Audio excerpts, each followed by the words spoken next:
We've talked about how businesses have made it through the pandemic, but let's talk about another impacted area, the performing artist. The first thing that happened was the music school where I teach, we closed to the public. So if any students were going to continue their lessons, it was going to have to be virtual. There was no other choice at the time. I had an electronic drum set up here in the house temporarily, and I used my my tablet, and I would give virtual lessons from here. I'm not a big fan of teaching drums virtually because you have to see what the student is doing with not only both of his hands, but both of his feet. And if he's not holding sticks correctly, showing him on a screen, he may get it or he may not. You really almost have to take the stick and place it in his hands and position his hands correctly. And so I don't know how all these virtual teachers do it and make a living at it, because I actually hated it. When we realized the shutdown was coming last year, well, we had 2 tours scheduled for 2020 and they both got canceled. Everything was canceled. All gigs were off. So what we did was we got together in our rehearsal space and recorded a concert set of us performing our music.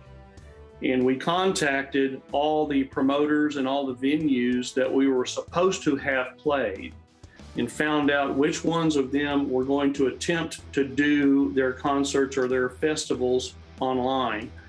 So we offered the video to them. We told them we've shot 1 video, but we did not say anything in it that was date or venue specific, so it will work for everybody.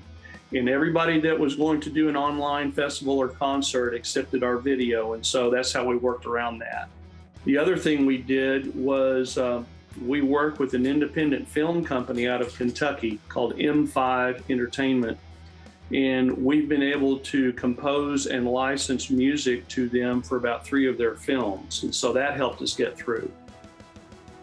I would say to any live performer, you just have to think out of the box. You have to, in a way, you have to stop thinking as an artist and you have to start thinking as a salesperson and a business person.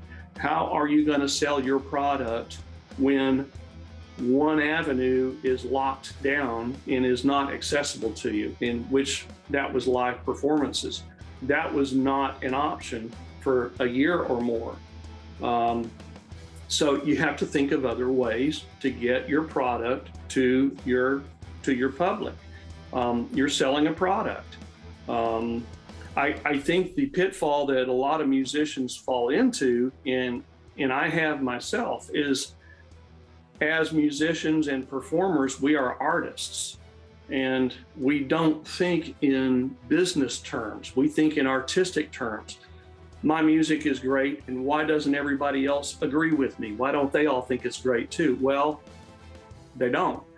So you have to define your market and see who your fans are or who they could be, and focus your product to the market that you have defined for yourself. And once you do that, it actually becomes easier to sell your band. For Artbeat, this is Randall Williams.